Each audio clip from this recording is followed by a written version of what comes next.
বুটজোড়া তুলে রাখার সময়টা ঘনিয়ে এসেছে ফুটবল রাজপুত্রের। ছোট্ট একটা ট্রেইলার আসছে আগামী 5 সেপ্টেম্বর। বন্দোবস্ত হচ্ছে বুয়েনোস আইরেসে লিওনেল মেসিকে শেষবার দেখার। শেষের শুরু যাকে বলে সেটাই হতে যাচ্ছে লিওনেল মেসির।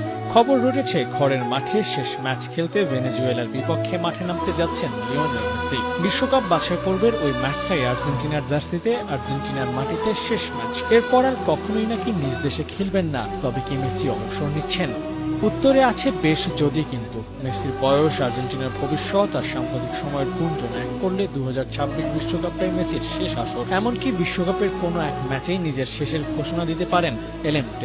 মেসি যদি বিশ্বকাপ থেকেই অবসরে যান, তাহলে টুর্নামেন্ট শেষে নিজ দেশের মাটিতে খেলা হচ্ছে না।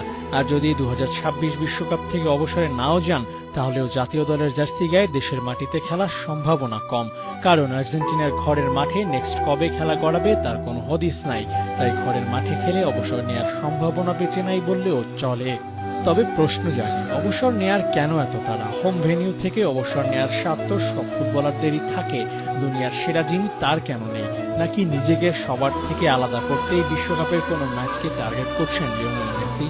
অবসর শব্দের সাথে মেসি বেশ পরিচিত। 2016 সালে নেওয়া অবসরের পর ফিরে এসে 2টা কোপা আমেরিকা, একটা বিশ্বকাপ জয় করেছেন। এবার সুযোগ আছে আরও এক বিশ্বকাপ জিতে অবসর নেয়ার। 2026 বিশ্বকাপে মেসির আর্জেন্টিনাই যে হট ফেভারিট। বিশ্বজয়ের ট্যাগটা গলায় ঝুলিয়ে অবসর নেওয়ার পরিকল্পনা থাকতে পারে লিওনেল মেসির। তাহলে দেশের মাঠে খেলে